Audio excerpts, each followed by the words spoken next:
이제 하나님 앞에 자기를 비우고 서 있는 엘리야에게 하나님께서는 새로운 사명을 맡기십니다. 15절 16절 말씀 보면 너는 내 길을 돌이켜 광야를 통하여 다메섹에 가서 이르거든 하사엘에게 기름을 부어 아람의 왕이 되게 하고 또는 너는 또 님시 아들 예후에게 기름을 부어 이스라엘의 왕이 되게 하고 또 아벨무올라 사밧의 아들 엘리사에게 기름을 부어 너를 대신하여 선지자가 되게 하라. 여러분, 이제 하나님께서 맡기시는 사역은 차원이 달라지는 그런 사역임을 알 수 있습니다. 우선 첫 번째 눈길을 끄는 것은 사역의 내용이 명확해집니다. 갈멜산 전투를 시작했을 때 하나님께서 맡기셨던 사명을 생각해 보세요. 거기 18장 1절 보면 많은 날이 지나고 제3년의 여호와의 말씀이 엘리야에게 임하여 이르시되 너는 가서 아합에게 보이라 내가 비를 지면에 내리리라. 너는 가서 아합을 만나라 비를 내리겠다. 이런 정도의 내용이지요. 그 명령에 따라서 아합을 만났고 그 만남을 통해서 이루어진 것이 갈멜산에서의 대결이었습니다. 그런데 지금은 아람의 왕, 이스라엘의 왕을 기름 부어 세우는 사명을 맡기시면서 아예 사람의 이름까지도 분명하고 똑똑하게 언급하십니다. 그리고 그의 후계자를 구체적으로 지목해 주시죠. 아벨무올라 사밧의 아들 엘리사다. 그래서 그를 세워서 후계자로 삼으라 하십니다. 또 하나 눈길을 끄는 게 사명을 완수할 수 있도록 다짐과 보장도 해주십니다. 17절 18절 말씀 보시면 하사엘의 칼을 피하는 자를 예후가 죽일 것이요 예후의 칼을 피하는 자를 엘리사가 죽이리라. 그러나 내가 이스라엘 가운데 7,000명을 남기리니 다 바알에게 무릎을 꿇지 아니하고 다 바알에게 입맞추지 아니한 자니라.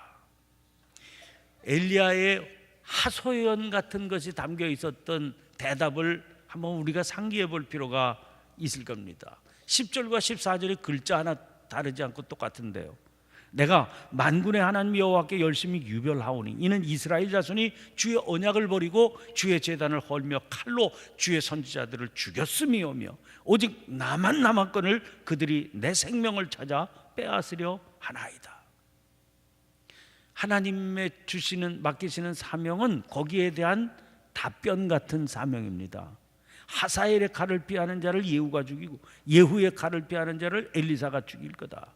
다시 말해서 그들이 결코 너의 생명 빼앗지 못할 거다.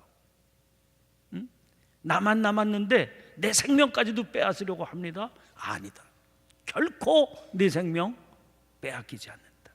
또 내가 이스라엘 가운데 7,000명 남기리니 다 바알에게 무릎을 꿇지 아니하고 다 바알에게 입맞추지 아니한 자다. 이 말씀이 무슨 말씀입니까? 결코 너만 남은 게 아니다. 오직 나만 남았거늘 아니다. 무릎을 꿇지 아니한 7,000명을 남겨두었어. 또 하나 눈길 끄는 게 있죠. 새로 부여된 사명은 그 차원이 다른 사명입니다. 엘리야가 대단하게 이루었다고 생각하는 갈멜산 거기서 거둔 승리가 뭐였습니까? 이세벨의 상에서 먹는 바알의 선지자 450명을 상대해서 이긴 승리지요. 근데 이제 맡기시는 그 사명의 모습은요, 그 정도는 비교할 수가 없습니다. 아람의 왕을 기름 부어 세우고 이스라엘의 왕을 새로 기름 부어 세우는 그런 일입니다. 그야말로 한 시대의 역사를 새롭게 여는 그런 일을 너에게 맡기겠다는 겁니다. 또 엘리야가 책임을 떠맡고 짊어졌다고 생각하는 그 사명, 사실은요 하나님께서 왕들까지도 새롭게 세워서 함께 감당하게 하시리라는 겁니다. 그러니까 엘리야가 자기 혼자서 책임 떠맡았다고 전전긍긍할 이유가 없습니다. 하나님께서 엘리야를 통해서 이제는 왕을 새롭게 세워서 역사를 써가실 테니까. 그래서 하나님은 이 일이 엘리야의 일이 아니라고 하는 사실을 아주 분명히 해주십니다. 이 일은 내 일이다. 내가 책임질 일이고 내가 이루어갈 일이다.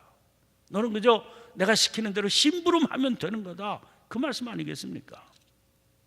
또 사명의 길을 걸을 때 나만 남았건을 이렇게 생각하는데 그거 아니다. 너와 늘 함께하며 지지하고 격려할 후계자를 세우겠다. 그러니까 내 생각처럼 너만 남은 게 결코 아님을 아주 곁에서 일깨워 주도록 그렇게 하겠다. 그런 말씀입니다. 그것과 동시에 이건 엘리야의 은퇴를 염두에 두게 하신 그런 말씀이지요. 그 은퇴를 염두에 두게 하셨다 하는 말은 뭐겠습니까? 이 일은 나의 일이기 때문에 내가 사라진다고 그래도 계속 내가 진행할 일이다. 이걸 일깨워 주시는 겁니다. 너무 무거운 책임감에 엘리야가 사로잡히지 않도록 해주시는 말씀이기도 하죠. 이제 나만 남았건을 내 목숨까지도 빼앗기면 이거 무슨 이 세상이 어떻게 되겠습니까? 그런 엘리야의 마음에 너 그건 걱정할 필요가 없다. 내가 왜 그 짐을 짊어지려고 그러니? 이건 나의 일이다. 네가 하는 일이 아니라 내가 하는 일이고 너의 일이 아니라 나의 일이다. 하나님께서 거듭거듭 강조해서 일깨워 주시는 그런 말씀을 주고 계시는 겁니다. 여러분, 우리는 주님께서 맡기신 일이 있을 때 그 맡기신 일을 최선을 다해야 합니다. 주인이 계시지 않을 때 선한 청지기는 마치 주인이 있는 것과 똑같이 주인이 직접 일하는 것처럼 그렇게 성실하게 최선을 다해 일하는 거죠. 그러나 자기가 다 짊어져야 된다, 그런 생각은 바른 사명자의 생각이 아니라고 하는 것도 동시에 알아야 됩니다. 하나님께서 일을 맡기신 만큼 감당하는 겁니다. 누가복음 17장 5절부터 10절까지 보면 무익한 종의 비유가 있습니다. 이 비유는 사도들이 주님께 말씀을 드렸어요. 주님, 우리에게 믿음을 더해 주시옵소서. 그 말씀을 드렸을 때 주님께서 주신 비유입니다. 주님은 먼저 말씀하세요. 너희에게 겨자씨 하나일 만한 믿음이 있었더라면 이 뽕나무대로 뿌리가 뽑혀 바다에 심기우라 하였을 것이요 그것이 너희에게 순종하였으리라. 이 말씀을 딱 주신 후에 비유를 전해 주십니다. 7절부터 9절까지가 그 비유입니다. 너희 중 누구에게 밭을 갈거나 양을 치거나 하는 종이 있어 밭에서 돌아오면 그대로 곧 와 앉아서 먹으라 말할 자가 누구냐? 도리어 그대로 내 먹을 것을 준비하고 띠를 띠고 내가 먹고 마시는 동안에 수종 들고 너는 그 후에 먹고 마시라 하지 않겠느냐? 명한 대로 하였다고 종들에게 감사하겠느냐? 이 비유의 말씀을 주시고 결론을 10절에서 내리십니다. 이와 같이 너희도 명령받은 것을 다 행한 후에 이르기를 우리는 무익한 종이라 우리가 하여야 할 일을 한 것뿐이라 할지니라. 자, 이 비유의 앞뒤로 전해지는 이 말씀의 구조를 보면 뭘 말씀하시려고 했는지가 아주 분명하게 드러나죠.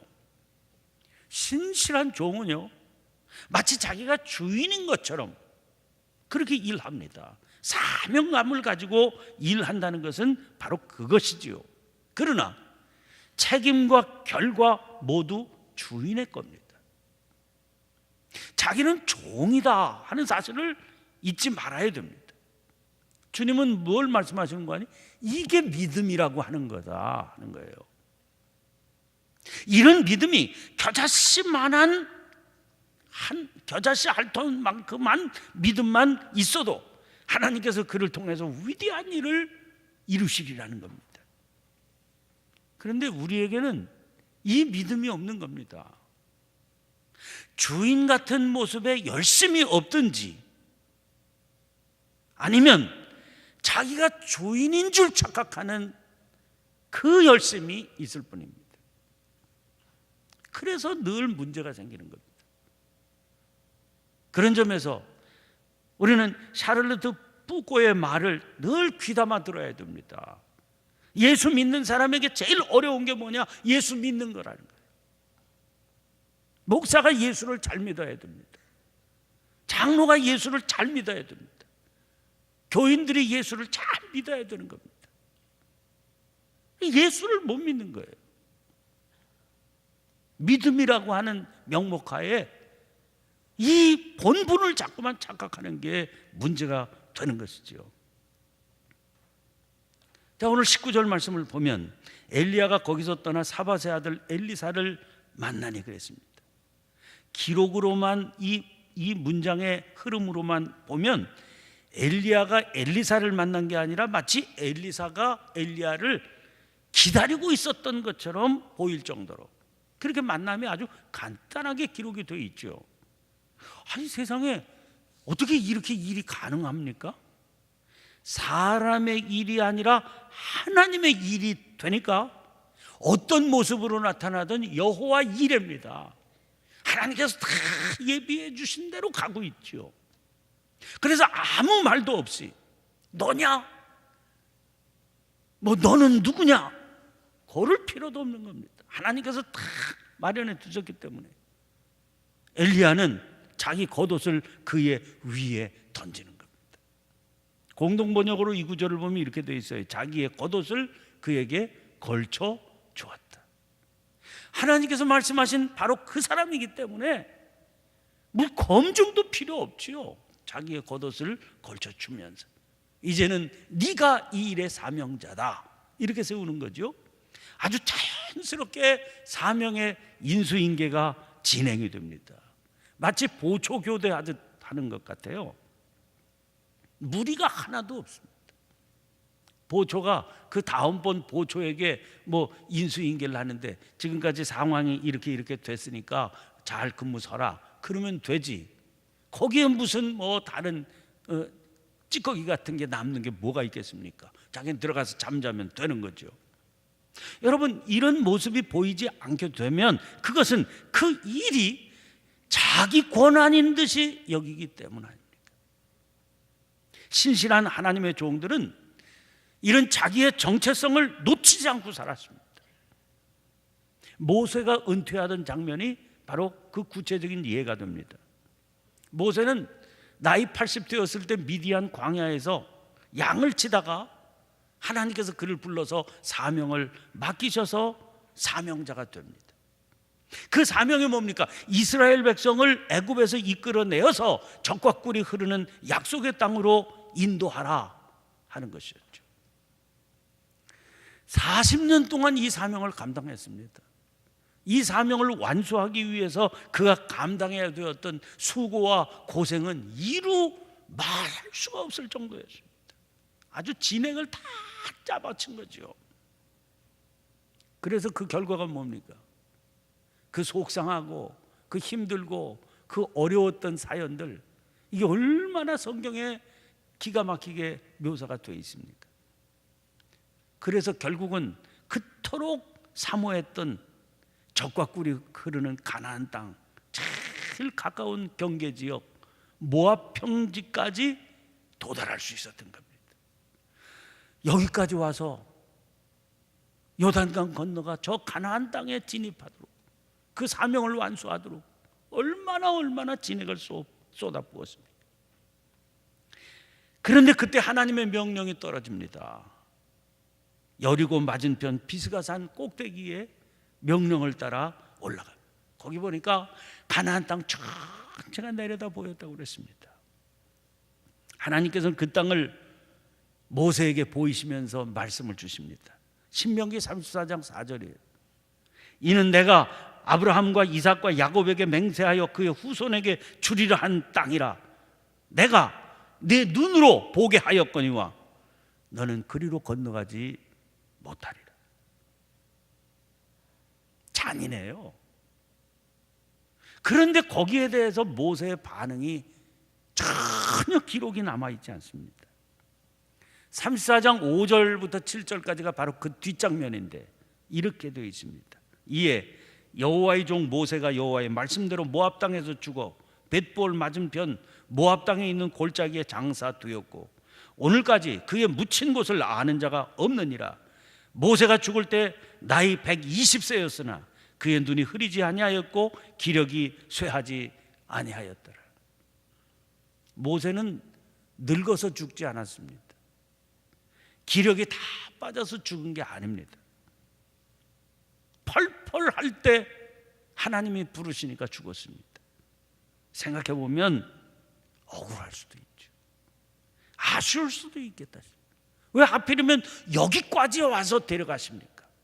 또 너 눈으로 다 살펴봐라 보여주시면서 죽으라고 그러십니까? 아니 여기까지 달려왔는데 이 사명의 길을 꼭 한번 내 손으로 완성시키고 싶다, 이런 마음 들지 않겠습니까? 게다가 이스라엘의 형편은 영 마음이 놓이지 않습니다. 그 마음이 놓이지 않는 게 신명기입니다. 신명기는 가나안 땅에 진입하기 전에 이스라엘 백성들을 경계하기 위해서 남긴, 모세가 남긴 긴 설교거든요. 이제 가나안 땅에 들어가게 될 텐데 내가 너희들의 형편을 보니까 가나안 땅에 들어가서 축복된 삶을 살기에는 부족한 게 많아. 그러니까 가나안 땅에 들어가려면 이런 것들을 조심해야 된다, 꼭 지켜야 된다, 명심해야 된다. 이 얘기를 30장이 넘게 긴 설교로 남긴 겁니다. 그 모세의 마음의 조바심을 알 수 있잖아요. 이스라엘 백성들의 형편을 너무너무 모세보다 잘 아는 사람이 누가 있겠습니까? 그러니까 생각해보면 한마디 항의쯤 할 수 있을까? 하나님, 그래도 제가 데리고 들어가야지. 그래서 좀 저 아직 부족하고 걱정스러운 저 모습을 좀 다독거려주고 마무리를 짓고 그리고 데려가셔도 되지 않겠습니까? 내가 아직 기력이 이렇게 남아있는데. 한마디 항의도, 한마디 의견 제시도 없이 하나님께서 죽으라 그러시니까 순명으로 그 죽음을 받아들여 죽어가는 겁니다. 무덤을 묻힌 곳을 아는 자가 없더라. 그 끝에 자기의 자취조차 남길 마음 품지 않았습니다. 이게 신실한 주님의 종이죠. 우리는 너나 할 것 없이 주님의 종으로 사는 겁니다. 생명 주셔서 이 땅에 두 발 딛고 살면서 그 생명의 사명이 무언가 생각하고 주님 바라보고 힘 빼고 주님이 하시는 그 일을 심부름하다가 주님께서 이제는 되었다 말씀하시면 호련히 사라지는 게 주님의 종이죠. 엘리야가 말없이 겉옷을 걸쳐주니까 엘리사는 소를 버리고 엘리야에게 달려갑니다. 그러면서 20절에 이렇게 말하지요. 청하건대 나를 내 부모와 입맞추게 하소서. 그리한 후에 내가 당신을 따르리이다. 작별 인사하게 해달라, 그런 얘기 아닙니까? 거기에 대해서 엘리야가 대답합니다. 돌아가라, 내가 네게 어떻게 행하였느냐. 좀 번역이 그래 조금 어렵게 들려요. 공동 번역에는 이렇게 되어 있습니다. 어서 가보게, 내가 어찌 작별 인사를 금하겠는가. 허락했다는 거죠. 그런데 오늘 본문 말씀을 보면 작별 인사를 하게 해주세요. 엘리사가 그래서 그래 작별 인사하고 오게 그랬는데 정작 작별 인사의 장면은 보이지 않습니다.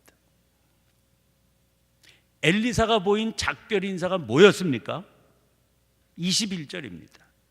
엘리사가 그를 떠나 돌아가서 한 겨릿소를 가져다가 잡고 소의 기구를 불살라 그 고기를 삶아 백성에게 주어 먹게 하고 일어나 엘리야를 따르며 수종 들었더라.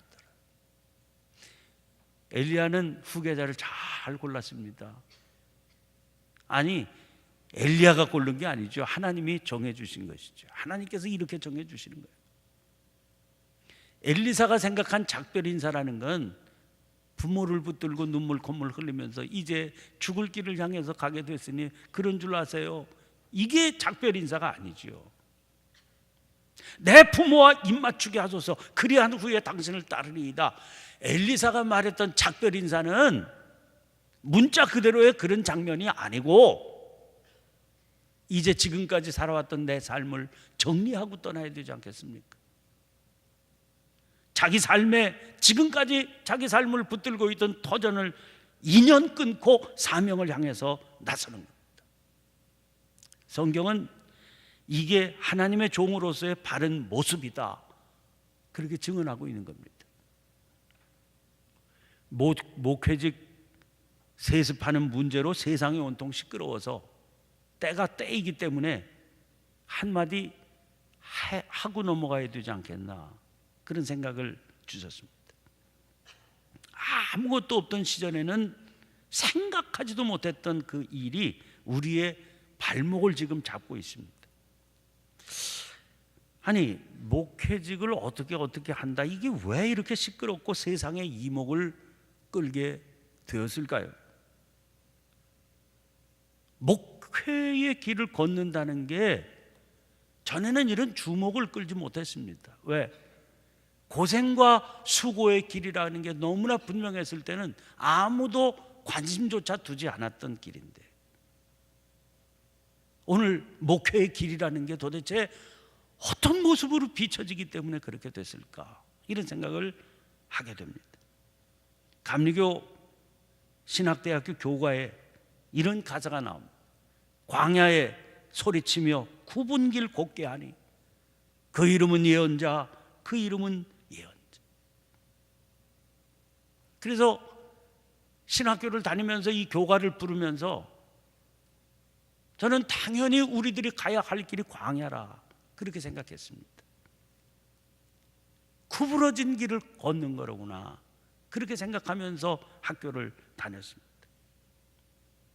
뭐 그때 가사는 몰랐지만 당연히 그런 길이다 생각하면서 집안의 반대를 무릅쓰고 그 길을 걷기 시작했습니다. 가난한 농촌교회에서 목회를 시작해서 세끼 양식이 있는 것만으로도 은혜다, 그렇게 여기면서 감격하는 일상을 살았습니다. 이게 목회의 길이다, 그렇게 생각합니다. 11월 달이 2017년 11월 달이 제가 목회 시작한 지 만 39년이 되는 그런 때가 됐어요.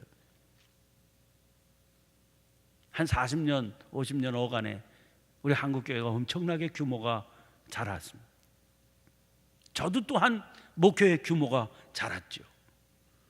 그래서 이제 그 정도의 가난은 면할 수 있게 됐습니다. 이제 와서 그 생각을 하니까 정신이 번쩍 듭니다. 과연 내가 제대로 된 목회의 길을 가고 있는 것일까? 그런 생각을 늘 하게 됩니다. 진정한 목회의 길이라면 사람들이 생각할 겁니다. 아니, 그 어려운 길을 아버지가 가고 그 아들에게도 그 길을 가라고 밀어붙여, 저게 사람이 할 짓인가? 이렇게 생각해야 목회의 길일 텐데, 진정 주님이 보시는 목회의 길일 텐데, 아니 세상은 어떻게 이렇게 목회의 길을 보게 되고 우리들도 어떻게 목회의 길을 이렇게 여기게 됩니까? 이게 정상적인 목회의 길인가? 이게 어디 목사의 길에 대한 반성뿐이겠습니까? 어떤 모습의 교회라 할지라도 그 옛날 지하 무덤 카타콤의 영성을 잃어버려서는 안 되는데, 우리의 영성의 모습을 다 잃어버렸으니까 세상이 그렇게 생각하는 거예요. 그 영성을 우리가 지키려면 결의손을 잡고 그 기구 불사르는 그런 각오와 결단이 필요할 것 아니겠습니까? 그래서 기도하게 됩니다. 이 땅의 교회와 이 땅의 주의 백성들이 그 영성 지키기 위해서 늘 깨어있게 해주시옵소서. 우리는 주님의 종이오니 주님의 영광을 위해서 주의 도구로 쓰임받다가 주님 부르시는 날 호련히 떠날 수 있는 그런 삶을 살게 해주옵소서. 이 땅의 교회가 그런 교회가 되게 해주시옵소서. 이 새벽 이 땅의 교회를 생각하고 이 땅의 주의 백성들을 생각하고 이 땅의 주의 종들을 생각하면서 간절히 눈물로 기도하고 성령께서 기도하게 해주시는 제목을 따라 자유롭게 기도하시고 자유롭게 돌아가시기를 바랍니다. 주여 한번 힘차게 외치고 통성으로 기도하십시다. 함께 기도합니다. 주여!